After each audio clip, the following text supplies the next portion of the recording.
Creo que alguien más quiere entrar. A ver, le voy a admitir por último.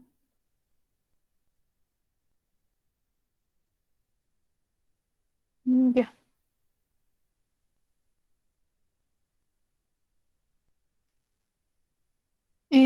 Pueden ver la presentación, ¿verdad?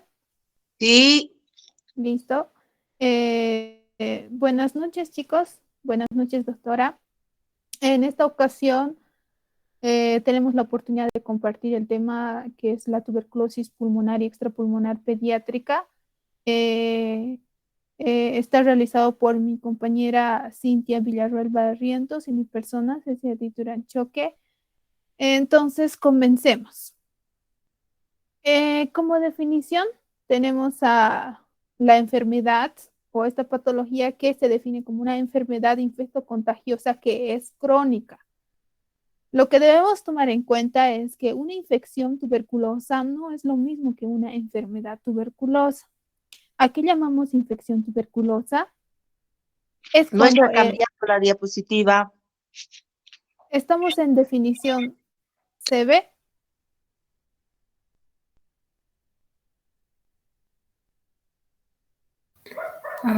Sí se ve, Ceci, pero no se está cambiando la diapositiva.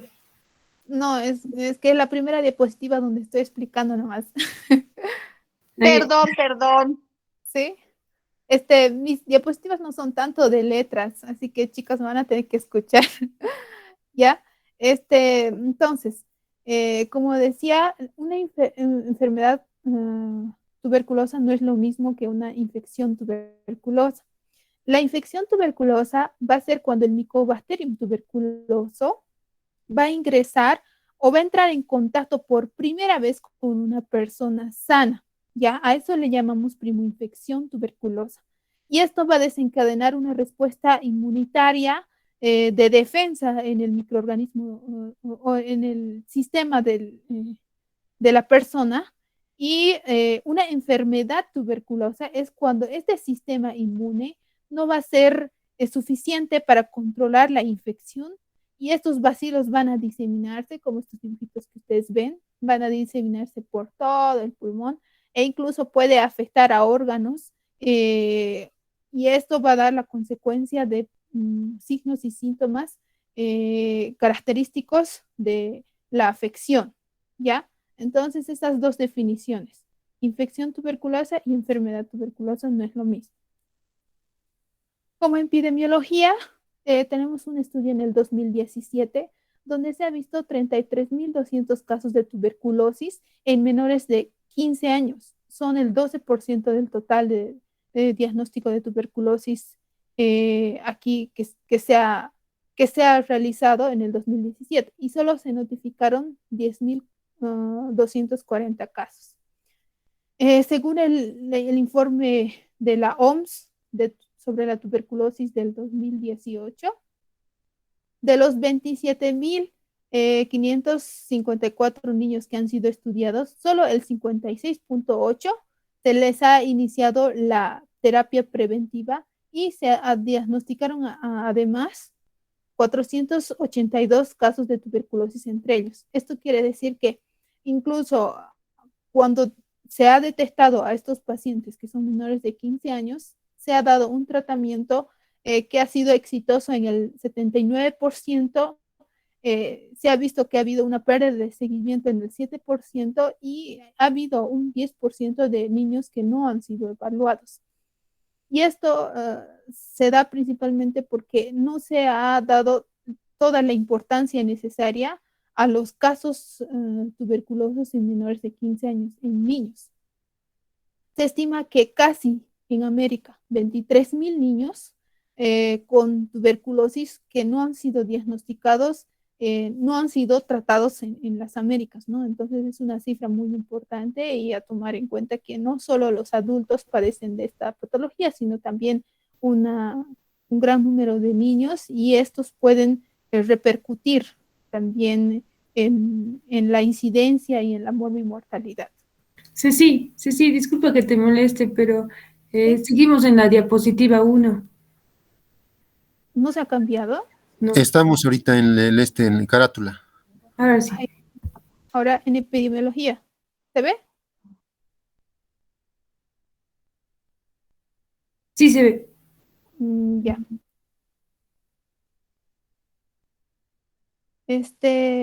Ya.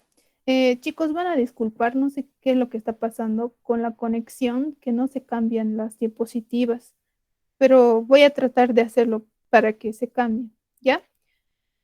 Igual me Tal vez interrumpen igual. en pantalla completa. Ajá. ¿No se ha cambiado para pantalla completa? No. Ceci, preséntalo así nomás. Ya.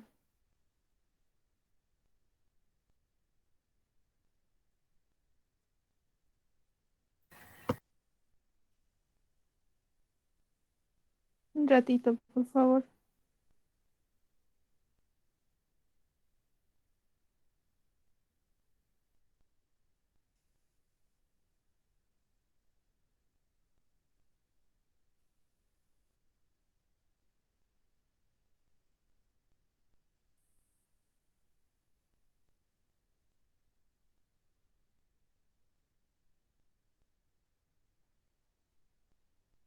Ya. Este,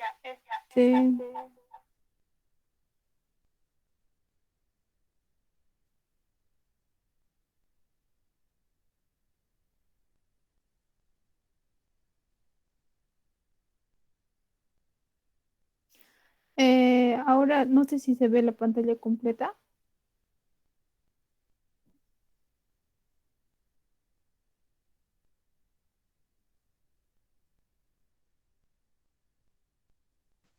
Eh,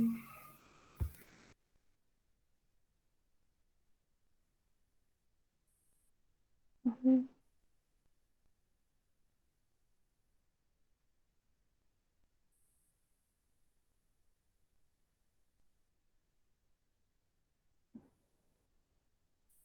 Ya, así. Entonces, para el Estado plurinacional de Bolivia, se estimaron tasas de incidencia de superiores a 100 casos por 100.000 habitantes. En el caso de los niños, el riesgo de desarrollar la enfermedad es del 50% en niños menores de 2 años, en 30% en niños de 2 a 5 años y en inmunocomprometidos entra en este 30%.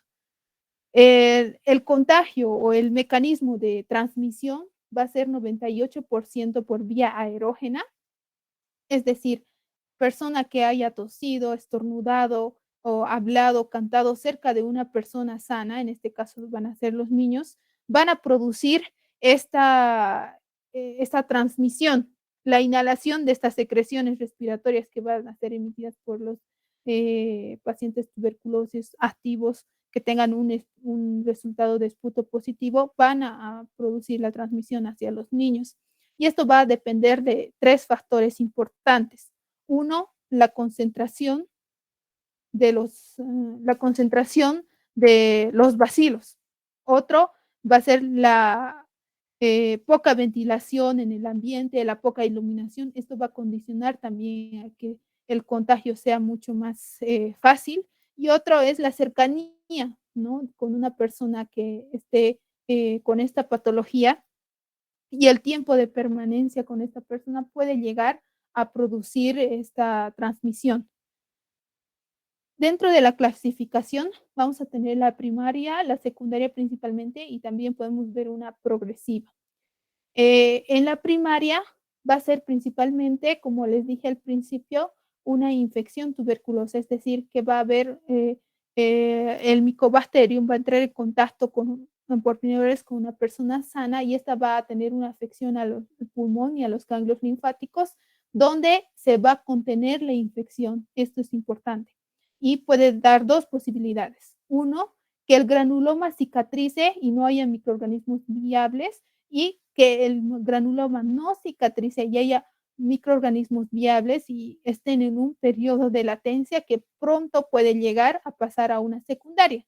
¿Qué es una secundaria? Cuando la afección ya puede ser incluso extrapulmonar, donde el sistema inmunitario no va a poder contener lo que es la infección.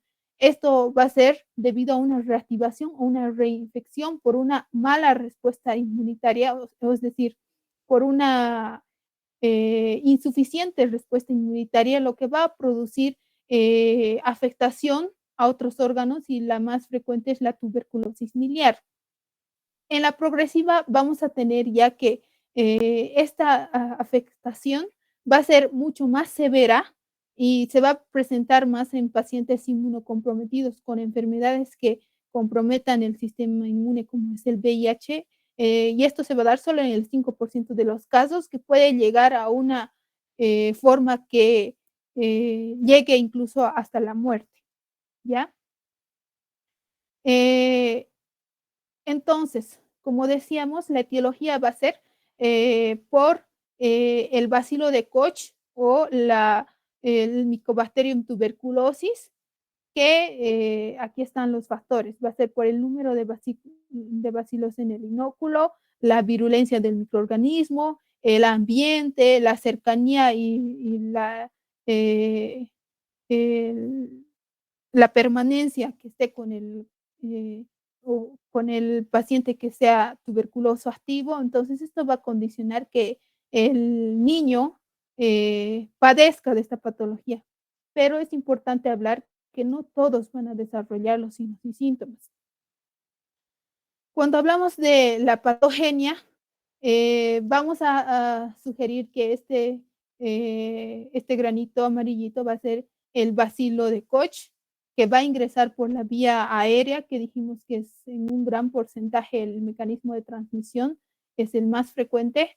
Entonces, una vez ingresado el bacilo de Koch a los pulmones, esto va a ocasionar eh, la fagocitosis mediante los macrófagos alveolares, que obviamente van a querer destruir, ¿no? Es una respuesta natural de los macrófagos, querer destruir algo desconocido. Pero aquí está aquí está la cuestión de que no lo va a poder hacer. Entonces, estos macrófagos, al tratar de destruir y al no lograr, van a llevar mediante los vasos linfáticos hacia los ganglios linfáticos más cercanos. En este caso van a ser los mediastinales y los ciliares. Y esto va a ocasionar lo que es el complejo de Ghon, que se va a caracterizar por 3 situaciones. La neumonitis, que es la presencia del bacilo en el pulmón, la linfangitis, que es la presencia del bacilo en el sistema linfático, en las vías linfáticas, que obviamente va a ser por ahí que va a recorrer, y la adenitis, que va a ser donde va a llegar hacia los ganglios linfáticos estos bacilos. Entonces, todas estas 3 situaciones van a formar el complejo de Ghon. A ver, un cachito. Entonces, el complejo de Ghon es bien localizado, no es una neumonitis en todo el pulmón, ¿no ve? Es una neumonitis o una lesión, como estás marcando ahí el cosito amarillito chiquitito en el pulmón, es localizado, es donde entró el bacilo y produjo la lesión. Entonces, de ahí se va a extender por los vasos linfáticos hacia los ganglios mediastinales. Entonces, es bien localizado, no es en todo el pulmón, solamente es un segmento. Y esto se ve así, ¿es clínico o qué es el complejo de Ghon?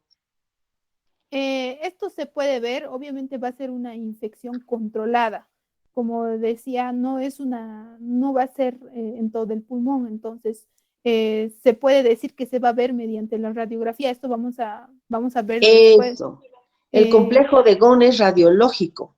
O sea, ustedes se saca la radiografía y se ve que hay una manchita en un ápice pulmonar, que hay un aumento de la trama broncovascular, que podrían ser los vasos linfáticos, y hay infartación de nódulos, infartación de los ganglios a nivel mediastinal. Entonces, estas 3 cosas que se ven por radiología es el complejo de Ghon, ¿ya? Pero es radiológico, nosotros no lo podemos suponer clínicamente. A veces pasa como un resfrío y nunca jamás nos enteramos que pasó eso. ¿Listo? Sigue, por favor. Eres Cecia, ¿no? Sí, doctora. Sigue, Cecia. Ya. Entonces, cuando se ve que los macrófagos intentan destruir y no logran, ahí viene una segunda línea de defensa. En este caso van a ser los linfocitos TCD4 los que van a acudir al auxilio, por así decirlo, para tratar de destruir a estos bacilos. Y en ese proceso van a liberar lo que son las citocinas interferón, interleucinas, un proceso infeccioso que va a llevar a la formación de un granuloma, es decir, que va a ser caracterizado por el crecimiento en el interior del fagosoma, los macrófagos infectados por el bacilo y que van a ser obviamente capaces de inhibir o frenar esa unión fagolisosoma que va a tratar de eliminarlos. Entonces, en ese proceso se va a generar este granuloma. En este granuloma va a existir, además de los macrófagos infectados, tejido necrótico intragranulomatoso, es decir, estos macrófagos, linfocitos y todo el proceso de inflamatorio o de infección que se va a producir ahí, van a afectar también al tejido vital y es por eso que va a haber un tejido necrótico. Entonces, es ahí que mediante este granuloma se va a tratar de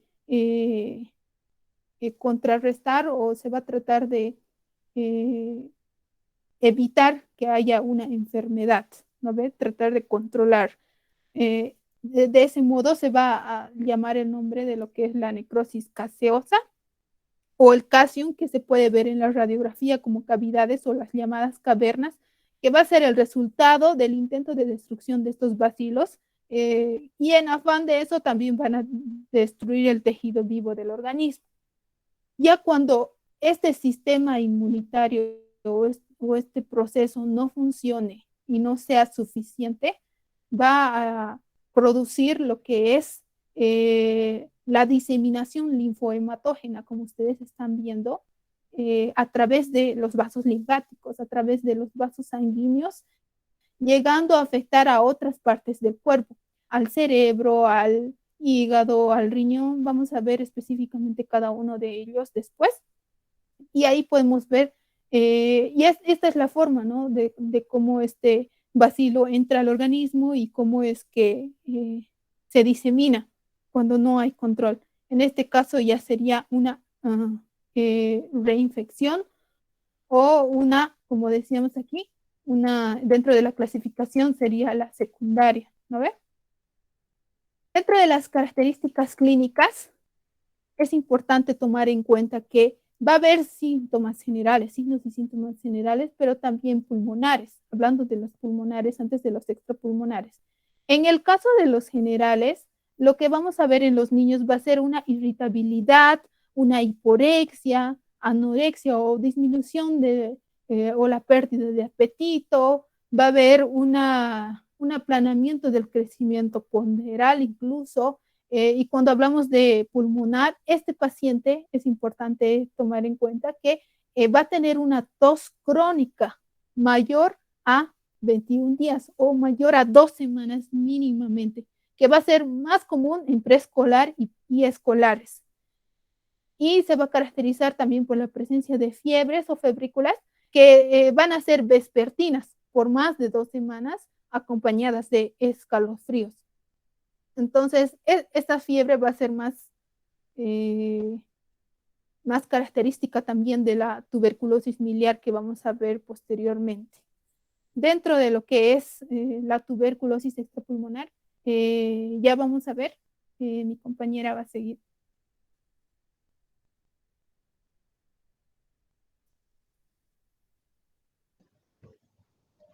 Buenas noches, doctora. Buenas noches, compañeros. Vamos a hablar sobre todo aquí en esta parte de lo que es la tuberculosis extrapulmonar. Como ya lo mencionaba mi compañera, la tuberculosis extrapulmonar va a ser lo que es la tuberculosis secundaria. En este caso, va a comenzar sobre todo con lo que es la infección por lo que es la Mycobacterium tuberculosis. Y la tuberculosis extrapulmonar va a ser una complicación de la tuberculosis primaria, ya que la infección no va a estar solamente contenida en lo que son los pulmones. En este caso se va a localizar en cualquier tejido. Puede localizarse en lo que es en las meninges, provocando lo que es una tuberculosis meningia. Puede localizarse en lo que son los huesos de articulaciones, provocando lo que es una tuberculosis osteoarticular. Puede localizarse en lo que son los ganglios linfáticos, en este caso va a provocar lo que es una tuberculosis ganglionar, y puede también ubicarse en otros sistemas como el corazón, el pericardio y el sistema genitourinario. Las más graves formas de tuberculosis pulmonar A ver, van a espérame, ser... Cintia, espérame un cachito. Entonces, chicos, cuando el bacilo entra por vía aérea, se mete al pulmón. En el pulmón va a producir un proceso inflamatorio local en el parénquima pulmonar. El cuerpo va a atacar esta infección, ¿ya?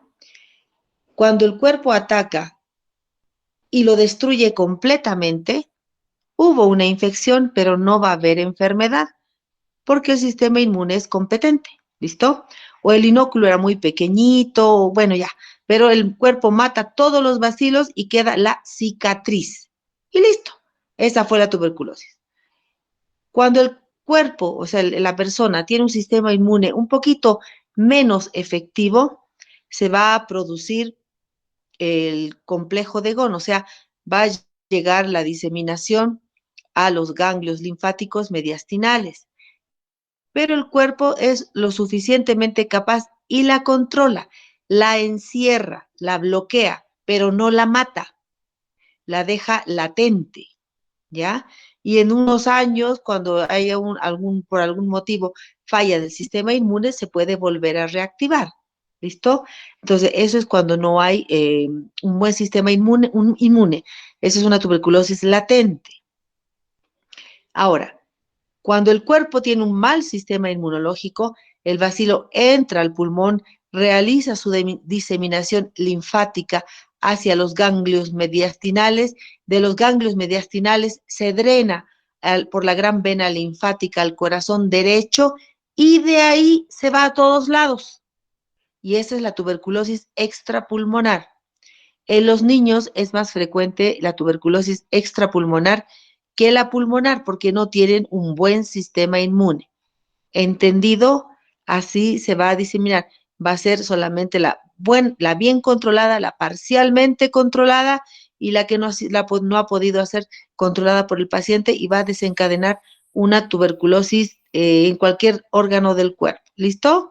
Ahora sigue por favor con las formas extrapulmonares, Cintia. Ya, doctora. Las formas clínicas de tuberculosis extrapulmonar, tenemos los que son las extrapulmonares, que son la tuberculosis ganglionar, la tuberculosis osteoarticular, la tuberculosis peritoneal, la tuberculosis renal y la tuberculosis genital. En las formas diseminadas encontramos lo que es la tuberculosis miliar y lo que es la meningitis tuberculosa. Ya, hablando un poco de lo que es la tuberculosis ganglionar, este tipo de tuberculosis se va a dar en los ganglios linfáticos superficiales. Esta va a ser también conocida como escrófula. Antes se decía que la escrófula era producida por el Mycobacterium bovis, pero en la actualidad se dice que esta es producida por la Mycobacterium tuberculosis después de una infección inicial, y esta se va a producir a los 6 o 9 meses de haber tenido la primera infección. Es la forma más habitual en los niños. Los ganglios más afectados en lo que es en la tuberculosis ganglionar van a ser los ganglios amigdalinos, cervicales anteriores, submandibulares y supraclaviculares. Vamos a ver que esto va a ser secundario a la extensión de la lesión primaria de los cambios pulmonares superiores y del abdomen. Al extenderse a través de los ganglios amigdalinos, cervicales anteriores, submandibulares y supraclaviculares, la infección puede llegar a extenderse debido a lo que es al aumento del tamaño de los ganglios, y también puede deberse a que va a haber un drenaje cruzado de los vasos linfáticos en el tórax y en la región inferior del cuello. Y esto va a producir que la infección llegue a lo que son a los ganglios de las regiones inguinales, epitrocleares o axilares. Y estos van a generar a su vez lo que es una linfadenitis regional, que va a estar asociada a una tuberculosis de la piel o del sistema esquelético. Cintia, mencióname las características de los ganglios de la tuberculosis ganglionar que se localiza en el cuello. Doctora, que se localizan en el cuello estos ganglios van a ser firmes, pero no van a ser duros, van a ser pequeños, pero van a ser indoloros. Y estos van a notarse sobre todo en el tejido subyacente. ¿A qué se le llama escrófula?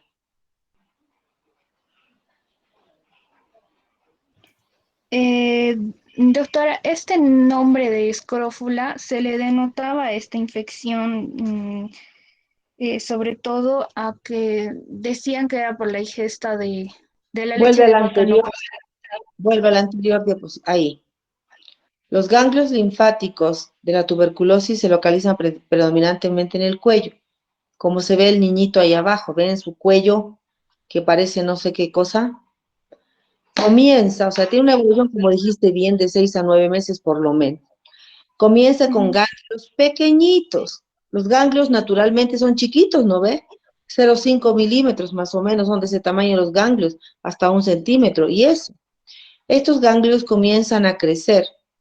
Van creciendo, creciendo, creciendo, varios en el cuello, y uno al tocarlos puede sentir las bolitas en todos lados, de retroauricular, cervical anterior, posterior, varias bolitas. En la forma natural de la enfermedad, estos ganglios pueden crecer hasta tener el tamaño de un huevo de gallina pequeño. Al crecer hasta este tamaño, los ganglios entre sí se van a fusionar, se van a ir pegando y van a formar masas, aspecto nodular, porque son varios ganglios unidos. Al inicio los ganglios son duros, son firmes, pero al pasar los meses y al irse fusionando, se van a ir reblandeciendo, se van ablandando como un absceso. Al principio es duro y luego se va haciendo más blandito, blandito, blandito, hasta que este ganglio, si no se hace tratamiento, en la evolución natural de la enfermedad, el ganglio va a reventar, explota, se abre la piel y sale un material caseoso. Es como el quesillo mezclado con agüita, por eso se llama necrosis caseosa, porque tiene aspecto del queso, ¿ya? Del quesillo así aguachentito. Una vez que se drena, eso se cierra y forma lo que se llama escrófula. La escrófula vendrían a ser esas cicatrices horribles que tiene la niñita de tu foto ahí arriba. ¿Se dan cuenta? Esa misma. Esa cicatriz horripilantosa, irregular, con tejido fibrótico, a eso se le llama escrófula. ¿Listo? Y es cuando se abre el ganglio por una tuberculosis caseosa. Esa es la evolución de la enfermedad. Empiezan los ganglios chiquititos, terminan como tamaño de un huevo de gallina grandote, se abren, drenan, queda cicatriz. Y eso tarda más o menos en empezar por lo menos unos 3 a 6 meses de lo que se contagió el niño de tuberculosis y tiene esta evolución la enfermedad. ¿Listo? Sigue, Cintia. Ya, doctora. Y ya, hablando de la escrófula, cuando el aumento del tamaño es gradual, se va a acompañar de lo que es una febrícula, y el nódulo en este caso va a ser, el ganglio va a estar firme, pequeño e indoloro. Cuando la escrófula va a tener un aumento de tamaño rápido, este se va a acompañar de fiebre y va a haber hipersensibilidad. Cuando lo vamos a ir tocando el ganglio, el pequeño lo va a sentir demasiado doloroso, por eso vamos a ver el signo de la hipersensibilidad. En este caso, la tuberculosis ganglionar es más que todo unilateral, pero hay una posibilidad de que haya una afectación bilateral.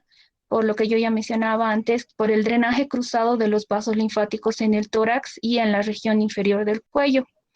Normalmente la tuberculosis ganglionar se va a resolver sin tratamiento, pero como lo mencionaba hace un momento la doctora, puede progresar y puede generar lo que es una necrosis gaseosa. En este caso, al producir una necrosis gaseosa, vamos a ver que la cápsula del nódulo esta se va a romper y la infección se va a extender a los ganglios adyacentes, y lo que va a conducir a una formación de tractos sinusales de drenaje, que en este caso van a necesitar lo que es una cirugía para así poder drenarlos y eliminarlos. Normalmente la tuberculosis ganglionar, como parte de su diagnóstico, va a ser a partir de lo que es la aspiración con aguja fina del ganglio. Al realizar esta aspiración, luego vamos a utilizar lo que es el cultivo, una tinción y un estudio histológico para poder confirmar el diagnóstico, y luego se puede llegar a indicar lo que es una biopsia del ganglio infectado.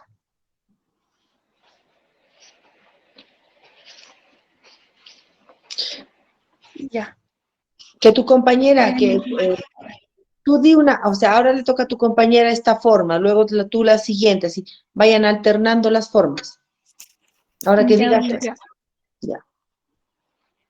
Ya, entonces siguiendo, vamos a continuar con lo que es la afección hacia el sistema nervioso, es decir, la meningitis tuberculosa. Esta meningitis tuberculosa va a ser una formación de lesión gaseosa metastásica, obviamente, que va a ubicarse en la corteza cerebral o también en las meninges. Esta va a iniciar con un pequeño tamaño y luego va a crecer y va a descargar pequeños números de bacilos en el espacio subaracnoideo, es decir, se va a diseminar. Esto va a producir un exudado que va a infiltrarse incluso hasta los vasos sanguíneos, produciendo obstrucción e incluso el infarto de la corteza cerebral. Se va a ver una afectación hacia las partes craneales precisamente por el aumento del tamaño del tumor hacia los pares 3, 6 y 7 principalmente. Este tipo de meningitis tuberculosa, esta clase, va a tener 3 estadios según a la progresión clínica. Si la progresión clínica va a ser rápida, solo va a durar días y se puede caracterizar por una hidrocefalia aguda, confusión, edema cerebral, que son signos, ¿no?, de una afectación rápida, pero cuando va a ser una gradual, va a tener estas 3 fases de las que les hablaba. En el primer estadio se va a ver principalmente la irritabilidad en el niño y los vómitos. Va a haber también acompañado con somnolencia, malestar general, y esto va a durar semanas. Van a ser signos y síntomas que duran semanas y que no van a tener signos neurológicos focales. Ya en la segunda fase, esta va a comenzar bruscamente y va a estar acompañado de somnolencia, letargo, que va a estar acompañado con irritabilidad, cefalea y los signos característicos que vemos aquí, el signo de Kerry y el signo de Brunskiski en el cuello, en el que se levanta al niño el cuello y automáticamente el niño dobla las rodillas. Son signos de irritabilidad meningia que nos pueden llevar a pensar en este tipo de patología. También van a estar alterados los reflejos osteotendinosos que van a ser aumentados. Va a haber también crisis convulsivas focales o generalizadas y que pueden llevar hasta convulsiones. En la tercera fase se puede ver ya incluso afectación mucho más severa, donde este paciente puede presentar hemiplegia, hipertensión, posturas de descerebración que pueden llevar al coma, con el deterioro de los signos vitales, con un pulso irregular, hipotensión, respiración irregular, espasticidad, todo esto que puede llevar incluso hasta la muerte. Entonces hay que tener mucho cuidado con esto. Como les decía, la primera, la segunda y la tercera fase va a ser una característica gradual, no va a ser de días, va a ser de semanas. Ya tengo. O septiembre. Ya, continuando con otro tipo de tuberculosis extrapulmonar, vamos a hablar de lo que es la tuberculosis miliar. Esta es un tipo de tuberculosis de las formas diseminadas. Es conocida también como enfermedad miliar. Esta se va a deber a cuando ocurre un número masivo de bacilos que se van a liberar a lo que es el torrente sanguíneo. Y estos van a afectar al menos a 2 órganos. Y es bastante frecuente. Y este se debe a una complicación de la infección primaria. Este se va a producir de 2 a 6 meses después de la infección inicial. Es bastante frecuente, sobre todo en lo que son los lactantes y niños pequeños. También es más frecuente en aquellos pequeños que están desnutridos e inmunocomprometidos. Pero también se va a encontrar en adolescentes y en adultos mayores. Se va a deber sobre todo a una rotura de una lesión pulmonar primaria, hasta entonces cicatrizada. En cuanto a lo que son los órganos más afectados van a ser el hígado, el vaso y la médula ósea. Las manifestaciones clínicas de la tuberculosis miliar van a depender sobre todo del número de microorganismos diseminados y del lugar donde se alojen. Sobre todo va a haber los signos y síntomas de anorexia, pérdida de peso y fiebre. Su comienzo va a ser, algunas veces, se dice que es raramente explosivo y el pequeño puede presentar un cuadro grave a los pocos días. Sin embargo, la mayoría de las veces, como ya lo mencionaba, es un comienzo insidioso donde va a haber anorexia, pérdida de peso y fiebre. Pero en este periodo no va a haber signos físicos anormales. Luego, en 50% de los casos, vamos a ver que después de varias semanas se van a desarrollar lo que son las linfadenopatías generalizadas, una hepatomegalia y un aumento de fiebre. Vamos a ver en el estudio de una radiografía de tórax que esta puede llegar a verse normal porque no hay síntomas respiratorios o estos son poco intensos. Después de varias semanas, vamos a ver que los pulmones en la radiografía van a estar llenos de tubérculos y el paciente va a empezar con otra sintomatología. En este caso va a presentar la disnea, tos, estertores o sibilancias. En este caso vamos a ver que las lesiones de la tuberculosis miliar se va a ver que van a medir entre 2 a 3 milímetros de diámetro y van a empezar a confluir entre ellas para formar otras lesiones mucho más grandes. Y esto va a producir lo que es una infiltración más extensa. Muestra la anterior placa. Esa. Chicos, esa es una imagen característica de una tuberculosis miliar. Fíjense, son motitas en todo el campo pulmonar. Motitas, motitas, motitas, como si fueran motitas de algodón, así esparcidos y estiradito, así. Tiene esa imagen la tuberculosis miliar. ¿Ya? Doctor, Ahora, estas imágenes, perdón que le corte, doctor, esas imágenes que usted mencionaba son las llamadas en pan de mijo, ¿verdad? sí, motitas, motitas, motitas por todos lados. Ahora, ustedes han dicho, a ver, vuelve a la siguiente, la que viene, esa. La anorexia, pérdida de peso y fiebre. Eso, chicos, van a encontrar en todas las formas de tuberculosis. Viene un niñito que te dice, la mamá no quiere comer, está perdiendo peso, le da fiebre de vez en cuando. Listo. Ese es su punto de partida para ustedes para investigar la tuberculosis que quieran. Ahora, sabiendo que una de las formas más frecuentes es la ganglionar, tienen que buscar ganglios. Otra forma frecuente también es la miliar, tienen que buscar a nivel pulmonar, que es más fácil de encontrar que a nivel de los otros ganglios, porque no los podemos ni escuchar a los otros órganos, ¿no ve? Por lo menos al pulmón lo podemos oír. Entonces tienen que dedicarse a buscar. Ponte que viene un niñito con anorexia, pérdida de peso y fiebre.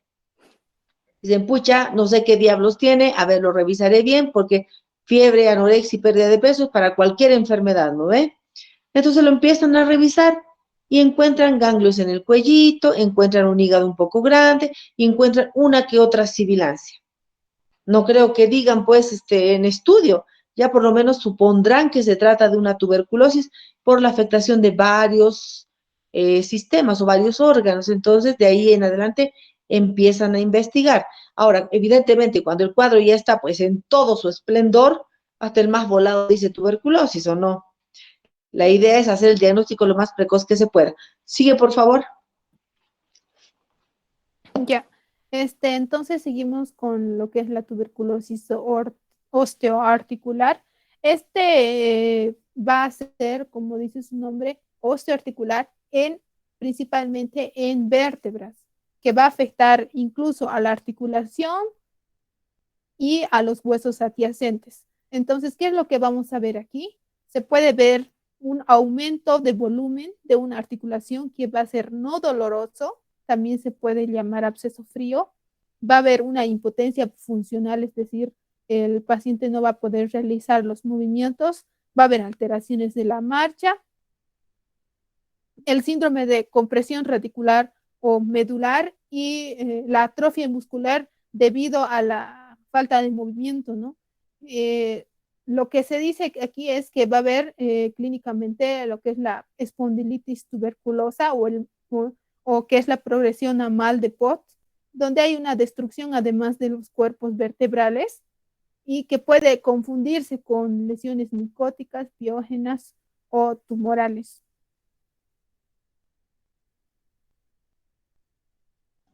Ya. Pero ¿cuál es la característica del mal de Potts? De la enfermedad. ¿Cuál es la característica del mal de Potts? Va a haber una destrucción de los cuerpos Pero vertebrales. clínicamente, ¿qué veo yo?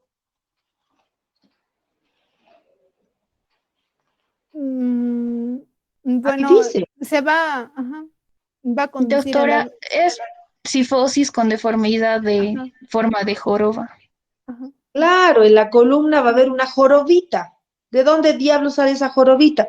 Pues de la destrucción de las vértebras, que hace que una parte protruya hacia atrás. Entonces, al destruirse el cuerpo vertebral en la parte anterior, atrás se nota una protrusión, o sea, ya no está rectita. Entonces, la presencia de esta jorobita, yo no conozco ninguna otra enfermedad que se manifieste así. Entonces, automáticamente, ¿qué van a pensar? Una tuberculosis de las vértebras, o sea, un mal de Potts, un secundario, o sea, una tuberculosis ósea, diré. ¿Ya? Sigue, por favor. Ya. En cuanto a lo que es la tuberculosis abdominal y gastrointestinal, vamos a ver que en este tipo de tuberculosis, esta se va a ubicar sobre todo en lo que, bueno, va a obviar lo que se va a ver raramente en lo que es en la cavidad oral, faringe y esofágica. Mayormente va a presentar lo que es una lesión como una úlcera indolora en la mucosa del paladar o las amígdalas con adenopatías regionales. La, Estas formas de tuberculosis van a estar relacionadas a cuando la infección pulmonar se ha extendido y debido al, al tragar lo que son las secreciones respiratorias infecciosas, estas se van a diseminar a lo que es al aparato gastrointestinal y desde ahí van a empezar a producirse una gran extensión, generando así lo que es una tuberculosis peritoneal, que va a ser sobre todo más frecuente en los varones jóvenes y en los adolescentes. Es bastante rara en los niños. Esta forma de tuberculosis se va a localizar sobre todo a partir de lo que es un ganglio linfático abdominal o un foco intestinal, y este puede llegar a extenderse a lo que es el epíplon y el peritoneo, donde estos se van a adelmazar y van a generar lo que es así una masa indolora, irregular y pastosa. En este caso va a presentar un dolor o hipersensibilidad en lo que es en el abdomen. También vamos a ver la característica de una ascitis que se puede acompañar de anorexia y una fiebre que va a ser baja. Normalmente esta tuberculosis abdominal se va a diagnosticar a partir de lo que es una amniocentesis y ¿Cómo que? a partir ¿Cómo que amniocentesis? perdón, doctora, Ah, paracentesis. Y esto se va a mandar para que se haga un cultivo adecuado para poder confirmar el diagnóstico. Vamos a ver. a ver un cachito. Háblame de de la meningitis, digo, de la tuberculosis peritoneal. Ya. La tuberculosis peritoneal vamos a encontrar sobre todo un grado de irritabilidad a lo que es a nivel del peritoneo. En este caso vamos a sentir o va a tener las manifestaciones de dolor a nivel abdominal. También se va a acompañar de lo que es una ascitis, una hipersensibilidad abdominal que se puede llegar a acompañar de anorexia y de fiebre baja. A ver, estás leyendo, creo, ¿no? Doctora, La diapositiva. también para complementar, estos pacientes pueden tener un cuadro suboclusivo, es decir, A pueden ver, estar acompañados con cuadros de constipación y de diarrea, ya, esa es también tuberculosis intestinal. Te estoy diciendo peritoneal. peritoneal. Ajá. Mira, la tuberculosis peritoneal puede ser de dos formas. Puede ser de la forma ascítica, donde va a haber ascitis, evidentemente, la forma lo dice, y la fibroadhesiva. La fibroadhesiva es aquella en la que se van a formar regiones fibrosas en el peritoneo, cosa de que tú al palpar el abdomen van a sentir zonas duras y zonas blanditas. Las zonas duras van a corresponder al área fibrótica provocada por la tuberculosis y las áreas blanditas a un abdomen normal. Es lo que se llama el abdomen en tablero de ajedrez. Zona dura, zona blanda, zona dura, zona blanda. Así está. ¿Ya? Ponte que los negritos sean zonas duras y los blanquitos las zonas blandas. Esa es la tuberculosis peritoneal fibroadhesiva. Y la ascitis, bueno, la ascítica es cuando tiene ascitis. Esa es la forma peritoneal. Evidentemente hemos dicho que todas las tuberculosis vas con fiebre, anorexia, pérdida de peso. ¿Sí? Ya. Ahora, la intestinal, ¿qué me estabas diciendo de no sé qué cosas? Cecia. Ah, sí, que va a estar producido también por un cuadro suboclusivo, acompañado de constipación y diarrea alternado, con Ya. síndrome también de mala absorción y obviamente la paciente va a provocar o le va a provocar lo que es el dolor abdominal, que es un cuadro característico de todos, Ya. y la distensión. Bien. Acuérdense que la tuberculosis produce fibrosis, ¿no ves? Una enfermedad crónica. Entonces, en el intestino, la tuberculosis va a producir áreas de fibrosis, o sea, va a fibrosar sitios del intestino. Y estas zonas se van a estenosar, se van a estrechar. Por lo tanto, va a haber cuadros suboclusivos, o sea, va a estar medio tapado, que como diremos, ¿ya? Entonces, el paciente ratos va a estar estreñido y otros ratos va a tener diarrea. Y evidentemente va a haber dolor, aparte de la fiebre, pérdida de peso y anorexia. ¿Listo? Ujú. Ya, siguen, otra. Ya. Cuando hablamos de la tuberculosis renal, se dice que esta se va a presentar más que todo en la adolescencia. Va a ser rara, pero estas van a caracterizarse principalmente porque este paciente va a tener lo que es la disuria, lo que es la hematuria, la proteinuria, la piuria, pero es importante tomar en cuenta que va a haber abasteriuria, perdón. Entonces, paciente que venga con todos estos síntomas y tenga abasteriuria, ¿A es bacteriuria dónde? en, ¿En qué? en, en la orina. Ah, Sí. entonces la tuberculosis renal, ¿a qué se parece? Si vas a analizar la orina y produce disuria y piúrica, ¿a qué se A parece? una ITU. A una infección urinaria, ¿no ve? Sí, Pero a ver, si tú, Cecia, me vienes, eres Cecia, ¿no ve? sí, doctora. Y me vienes con disuria, polaquiuria y todo lo demás, yo te voy a decir, ¿tuberculosis tienes? No, hay ¿Cuándo que que puede ser tuberculosis? primero haciendo, ¿no?, el diagnóstico mediante el ego y el cultivo. Mm, Clínica primero, hijita.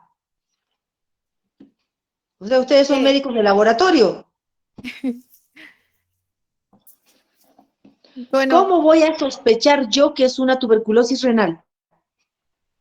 puede ser por la presencia de una masa que está en la No, región renal. nada, pues, ni que fuera un tuberculo mota gigante. A ver, chicos, ¿cuándo voy a sospechar de una tuberculosis renal? Al que me diga, le invito una salteña mañana. Como el Doctora, ¿será antecedente, que tal vez doctora, que puede haya usted tenido ya de que algún antecedentes? familiar esté ¿Qué? con Antecedentes tenemos que buscar, tuberculosis. doctora. ¿Antecedentes de qué? Ya pues, una Que algún salteñita, familiar ya, ya haya vamos. tenido tuberculosis, doctora. No, bueno, eso es secundario, pero ¿cuándo yo voy a sospechar que es una tuberculosis renal?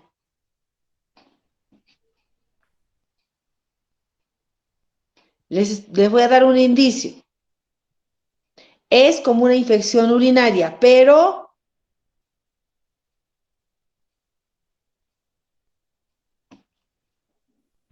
tiene que ser pues repetitiva, tiene que ser un montón de infecciones urinarias.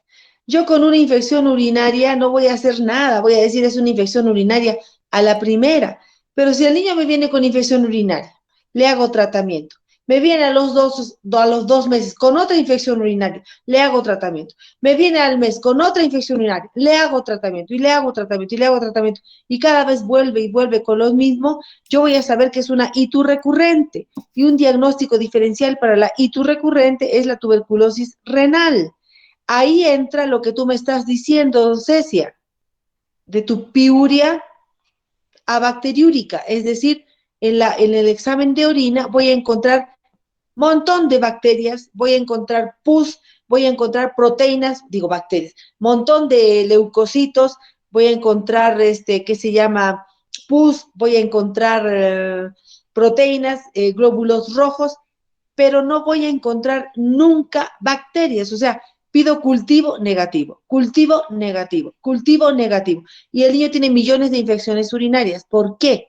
Porque el cultivo es para los gérmenes habituales, no es para el bacilo de Koch.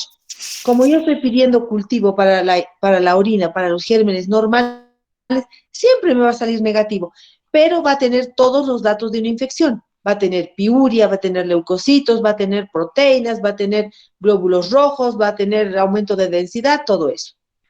Entonces, en una ITU recurrente, en que yo no encuentro bacterias ni al examen de orina ni al cultivo, tengo que sospechar de una tuberculosis renal. Pero la condición es que tiene que ser recurrente, tienen que ser varias infecciones urinarias que tenga el paciente, no vale a la primera. ¿Clarito? Sí, doctora. Me deben una salteña. Les voy a ir cobrando uno por uno de todo el grupo, de todo el curso. Ya.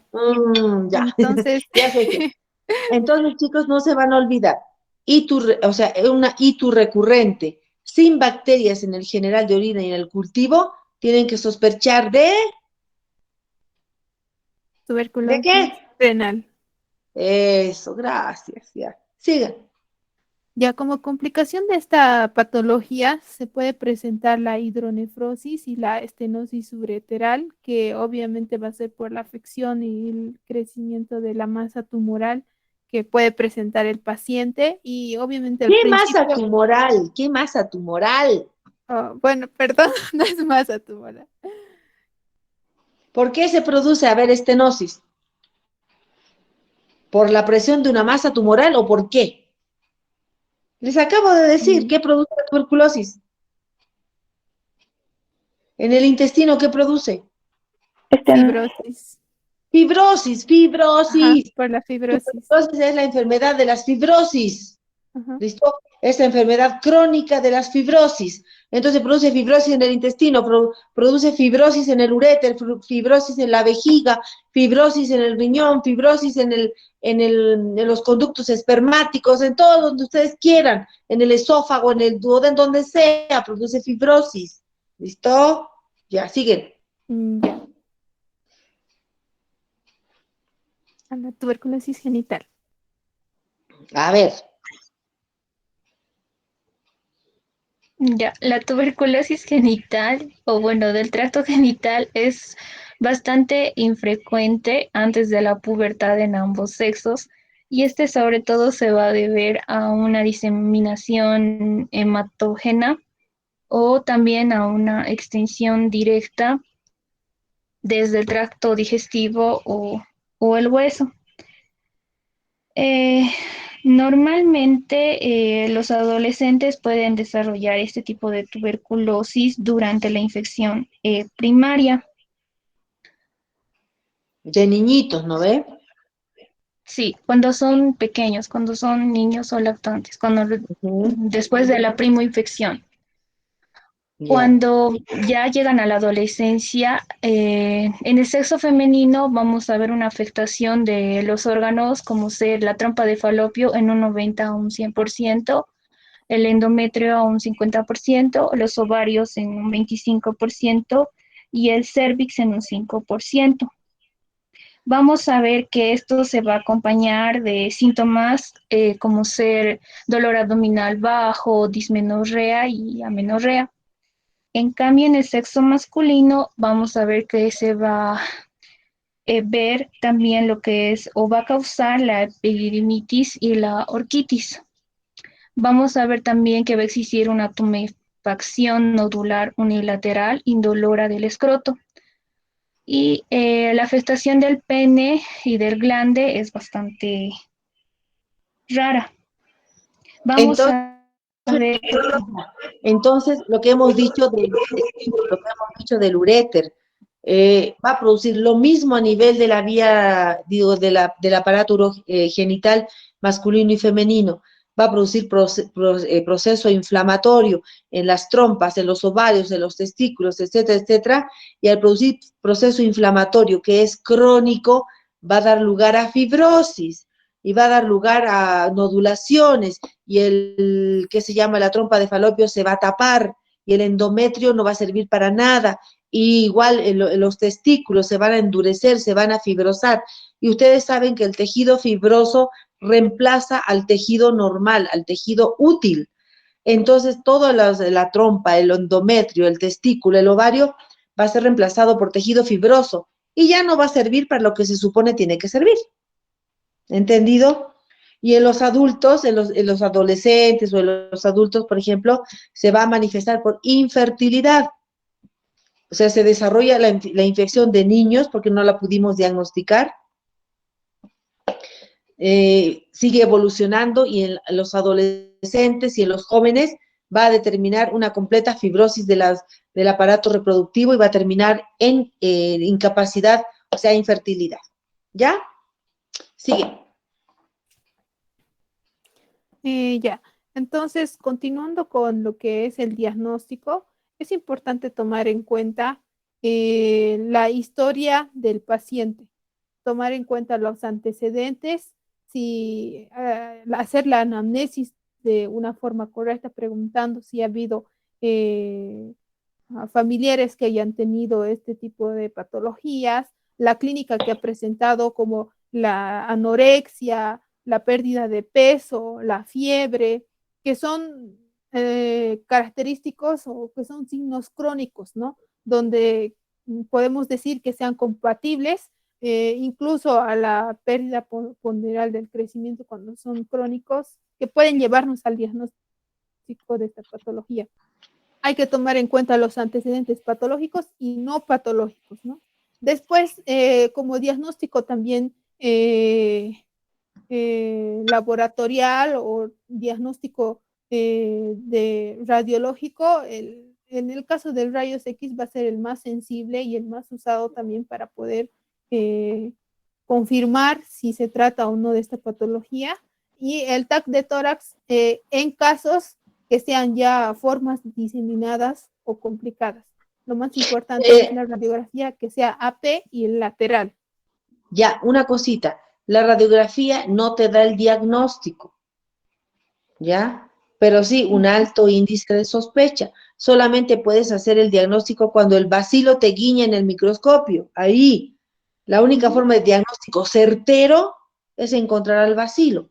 Pero todo lo demás, rayos X, TAC y todo, examen de orina, etcétera, etcétera, todo, digo, examen de hemograma, todos los exámenes que tú puedas hacer, a no ser que busques y te encuentres directamente con el bacilo, te dan una alta sospecha, no te dan el diagnóstico, cuidadito. Diagnóstico de tuberculosis por rayos X o por TAC no existe. ¿Ya? Sí, doctora, es como un apoyo diagnóstico.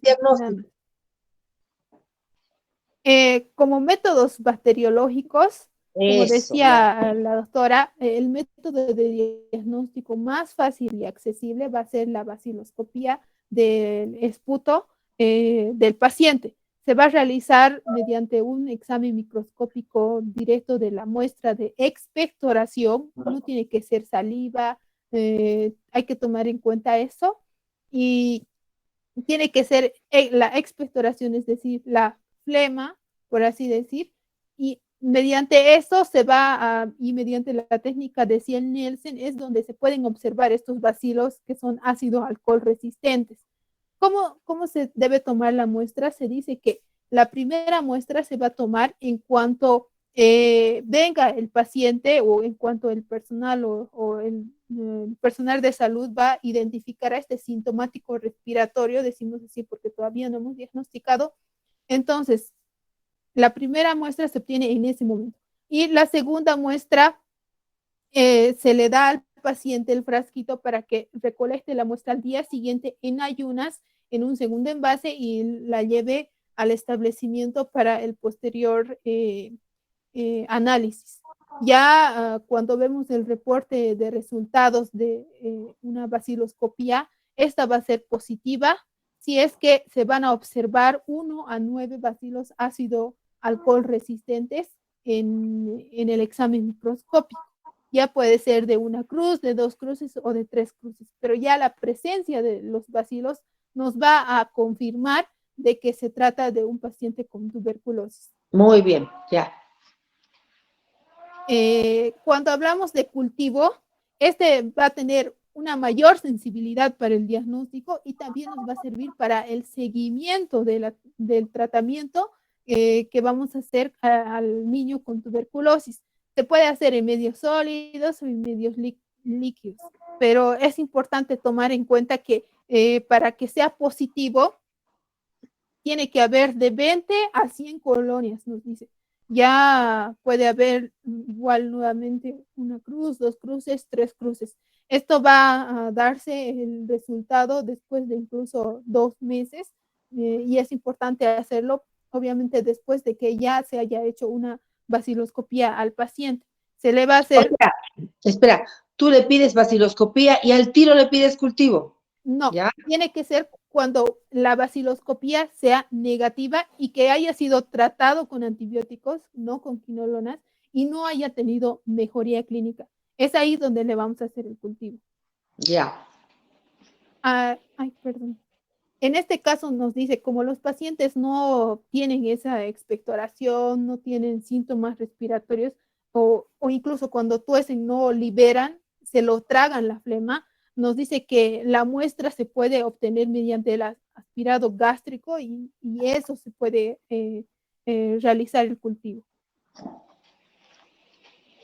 Y posteriormente tenemos lo que es la prueba del GeneXpert, que es una prueba de reacción en cadena de polimerasa, es una PCR, es una prueba rápida molecular que obviamente va a detectar el Mycobacterium y la resistencia a la rifampicina, y esto nos va a dar resultado incluso en menos de 2 horas.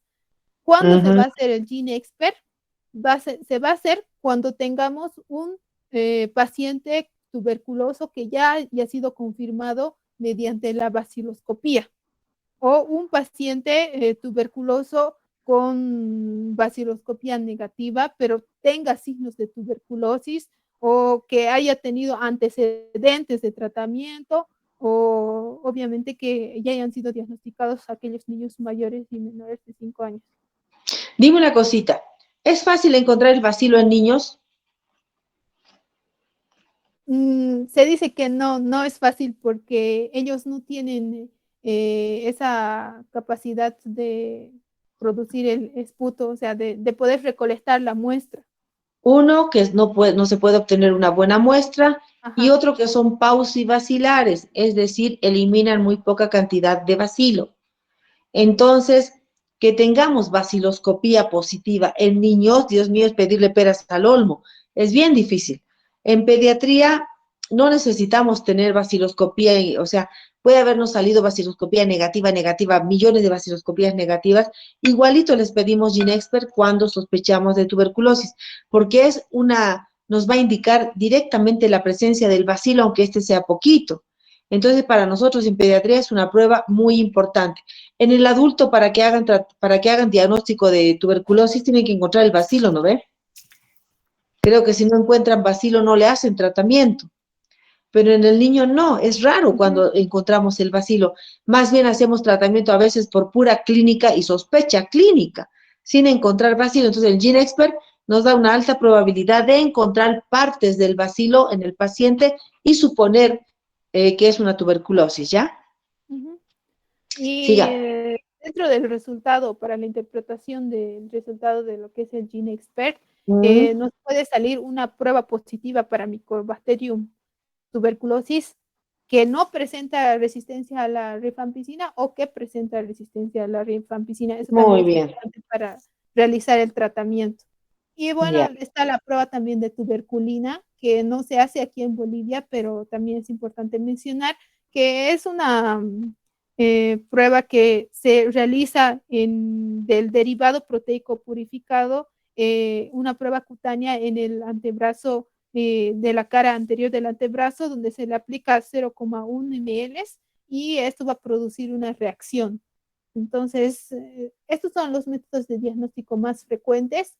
Otros que ya se están encontrando o se están estudiando, también está el interferón gamma, que todavía está siendo investigado, pero algo importante que no noté aquí es el examen o la prueba de adenosina de aminasa, que es la prueba ADA, que se hace para el diagnóstico de tuberculosis extrapulmonar, que se basa en la cuantificación del amonio que surge, ¿no?, como resultado de la acción de la enzima de adenosina sinasa, y esto se va a encontrar más en el líquido pleural, líquido cefalorraquídeo, líquido peritoneal, en todos los líquidos que podamos encontrar de tuberculosis extrapulmonar que podamos tener sospecha.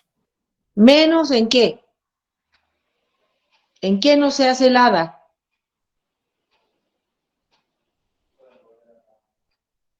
¿En qué no se hace el ADA? Bueno, en la hostia Sangre. articular no se puede hacer. En sangre no se hace. En sangre, tampoco en tejidos. Se hacen todos los líquidos de derrame.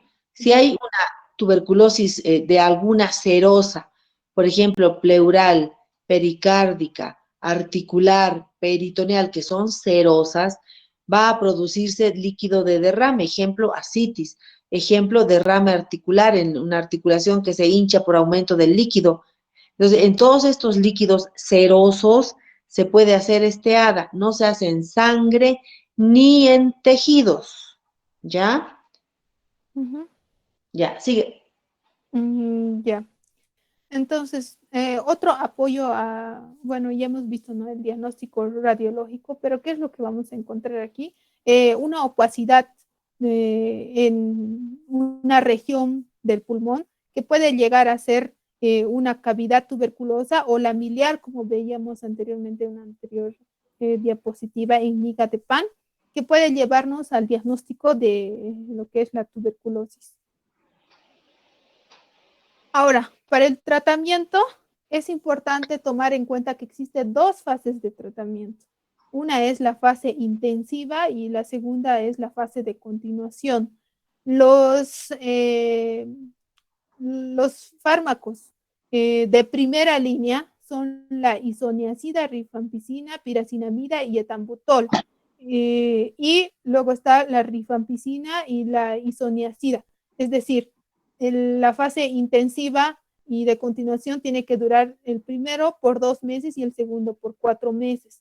Esto se va a dar mediante una dosificación de kilogramo peso, en el cual la isoniazida va a ser 10 miligramos, rifampicina 10 a 15, piracinamida 35 y etambutol 20 miligramos. Y es importante no rebasar las dosis máximas porque podemos llegar a un periodo de toxicidad donde puede haber una alteración hepática en transaminasas, hepatitis, intolerancias, artralgias, y que puede llegar incluso a comprometer el sistema nervioso central con neuritis, alteración de percepción de colores, etc. ¿Cuál es? Ya, no. No me hables de esto, sáltatelo. A mí lo que me interesa es lo anterior. Ya. Ese es el tratamiento de la tuberculosis. ¿Listo? En pediatría. Esto, chicos, les pregunto en todos los exámenes. En todos, absolutamente todos los exámenes pregunto esto. Y siempre la tarrean. Así que, por favor, estudien esto. Es una preguntita que van a tener para ustedes. Les voy a avisar después qué porcentaje de éxito hubo. ¿Ya? Sigue. Ya. Siga, pues. Antes de pasar, doctora, quería aportar este tratamiento en la fase intensiva va a constar de 52 dosis y la fase de continuación de 104 dosis. Y también recalcar que este tiene que ser un tratamiento observado por el personal de salud de lunes a sábado con descansos de domingo y obviamente por ser un tratamiento que puede incluso tener resistencia si uno no cumple, entonces por eso tiene que ser observado y tiene que venir el paciente al centro de salud a tomar sus medicamentos en una sola toma, nos dice. Muy bien. Ya. Eso, ya. Ya, hablando un poco de la prevención, la prevención más que todo se va a guiar a través de lo que es el control de los contactos. En este caso vamos a menores de 5 años, vamos a ver una niña o niño sin signos ni síntomas clínicos de tuberculosis pulmonar. Hay que aplicar quimioprofilaxis con isoniazida durante 6 meses a dosis de 10 miligramos kilogramo día. A los mayores de 5 años, si presentan tos con expectoración, hay que solicitar una vaciloscopía. Si la vaciloscopía sale negativa, hay que administrar un tratamiento con antibióticos, no con quinolonas, durante 10 días. Si después del tratamiento con antibióticos continúa con tos o con o sin expectoración, hay que solicitar un cultivo y hay que iniciar un tratamiento antituberculoso. No debe recibir Esto de menores de 5 años y mayores de 5 años se refiere a niños que son contactos de un tuberculoso. O sea, no Sí. es en todos los niños. Por No, ejemplo, no, no. tú eres Cintia, ¿no ve? Sí, doctora. Por ejemplo, chicos, Cintia tiene tuberculosis, ¿ya? Le hemos empezado el tratamiento hace 2 meses y resulta que tiene su hijito que tiene 2 años. Entonces, sabemos que Cintia es tuberculosa, está en tratamiento. Tenemos la obligación de revisar a su hijito que se llama Pepito, ¿ya? Entonces, a Pepito tenemos que revisarlo y ver si está enfermo o si está sano. Si es un niño que está hermoso, gordito, rozagante, rebosa salud por todos lados, o sea, no está aparentemente contagiado, le tengo que hacer el tratamiento profiláctico que dice ahí arriba, con isoniazida durante 6 meses, ahí está, marca pues con, eso. Acuérdese, Pepito sanito con su mamá Cintia tuberculosa. ¿Listo? Ahora, Cintia había tenido otro hijito que tiene 8 años. Ese se llama Juanito. Juanito es mayor de 5 años, pero tiene cara de tebeco. Está con tos, está con que no engorda, medio flaco, a veces le da fiebre y ustedes dicen, pucha, parece que puede tener tuberculosis. A este chiquito, por la edad, ya no puedo darle la quimio profiláctico con isoniazida. Lo que tengo que hacer es, ahí como dice, le pido una vaciloscopía. Como probablemente va a salir negativa, le doy un tratamiento con un antibiótico de amplio espectro, no quinolona, puede ser amoximas clavulánico, por ejemplo, ¿ya? Por 10 días. Si Juanito se sana, listo, ahí muere. Pero si no se sana y sigue con su cara de enfermo, ahí tengo que hacer investigación de la tuberculosis. Ahí le pido cultivo, le pido radiografía, le pido hemograma, le pido hasta biopsia si tiene algún ganglio, etcétera, etcétera. O sea, investigo con todas las armas que tenga para hacerle un tratamiento si es que me sale algo positivo. ¿Listo? ¿Sí o no? Ya, sí, doctora. Ya, otra forma de prevención de la tuberculosis, sobre todo de las formas graves de tuberculosis, está la vacuna del BCG. Ya, hablan un poco más de la quimioprofilaxis. Los que no deben recibir quimioprofilaxis con isoniazida son los portadores de tuberculosis activa, que se encuentra, que no pueden recibir monoterapia. Los pacientes con antecedentes de daño hepático secundario a isoniazida y si han tenido un contacto de caso índice de tuberculosis. Ya, para añadir, doctora, bueno, la vacunación con la BCG obviamente sabemos que protege contra las formas graves de tuberculosis y es en menores de 1 año donde sí se va a ver las formas más graves de tuberculosis. Es por eso que en el país se ha implementado esto de forma obligatoria. Y se ha demostrado que es efectiva en la prevención hasta en el 85% para tuberculosis meningia y miliar. Entonces, por Muy eso es bien. importante aplicarlo. Y por último, este es un flujograma para control en los niños, ya sea menores de 5 años, que tengan los síntomas de un paciente con tuberculosis, los que ya hemos hablado, cuando ya se ha realizado tratamiento antibiótico, a pesar de que se ha realizado ese tratamiento y los síntomas persisten y no mejoran, pues se inicia tratamiento de primera línea. Cuando estos síntomas, A ver, cuando no se empezar de haya... arriba, empezar de arriba, porque esto también es pregunta de examen, ¿ya? Ahí arriba dice que dice niño o niña contacto de caso con tuberculosis pulmonar. Ya hemos dicho, Cintia tuberculosa con sus 2 hijitos, uno menor de 5 años y otro mayor de 5 años. ¿Qué voy a hacer con los menores de 5 años? A ver, Ya, dime. en menores de 5 años, ver primero si tiene todos los síntomas y signos y iniciamos tratamiento antibiótico, ¿no? Si aún así no mejoran, entonces se inicia tratamiento. Ya cuando no se hace nada, entonces se administra el tratamiento o la terapia preventiva con isoniazida cuando ya tenga un familiar, como decía, que tenga un paciente tuberculoso positivo y que incluso no tenga estos síntomas. A ver. Donde dice niño menor de 5 años, a ver, marca ahí arriba, con tu punterito. Ahí, niño menor de 5 años. Ahora, vamos a tener dos opciones. Uno que esté sano, ahí donde dice ninguno. Sí, sí. Quiere decir que no tiene nada de eso. Hemos dicho el hijo chiquitito de Cintia, que está sanito, gordito, hermoso, precioso, no tiene datos de infección. ¿Ningún dato que voy a hacer? Marca bajito. Administrar terapia preventiva con isoniazida.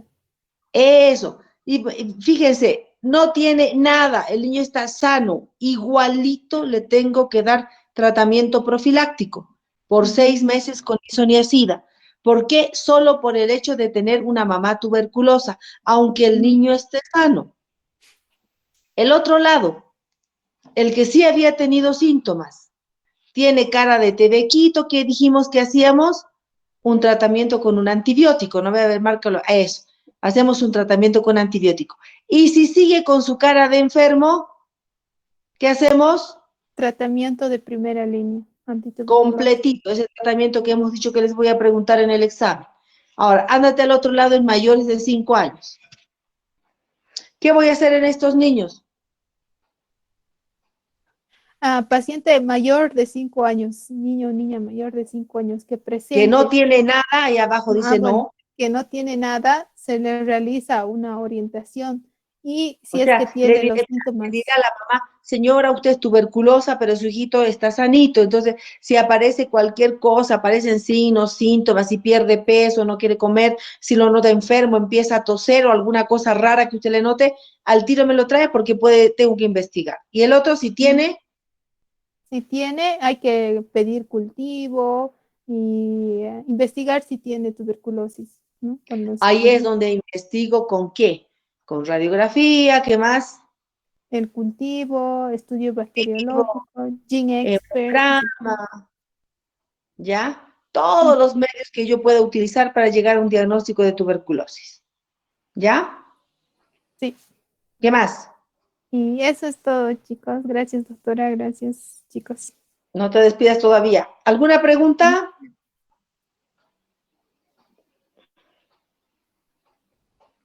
Chicos, a mí de la clase lo que me importa es que ustedes sepan, la tuberculosis es una enfermedad súper frecuente en Bolivia.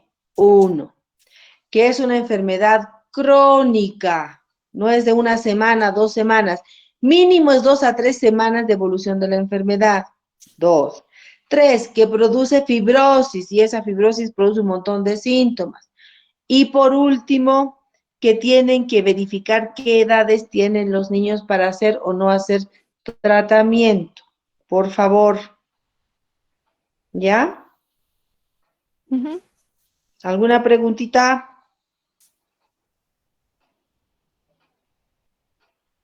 Creo que ha quedado muy claro, o todos se durmieron. Bueno, listo. Muchas gracias, Cecia, muchas gracias, Cintia. Nos vemos mañana, ¿ya? Hasta mañana, chicos. Hasta mañana, doctora. Hasta mañana, chicos. Gracias. Hasta mañana, doctora. Hasta mañana.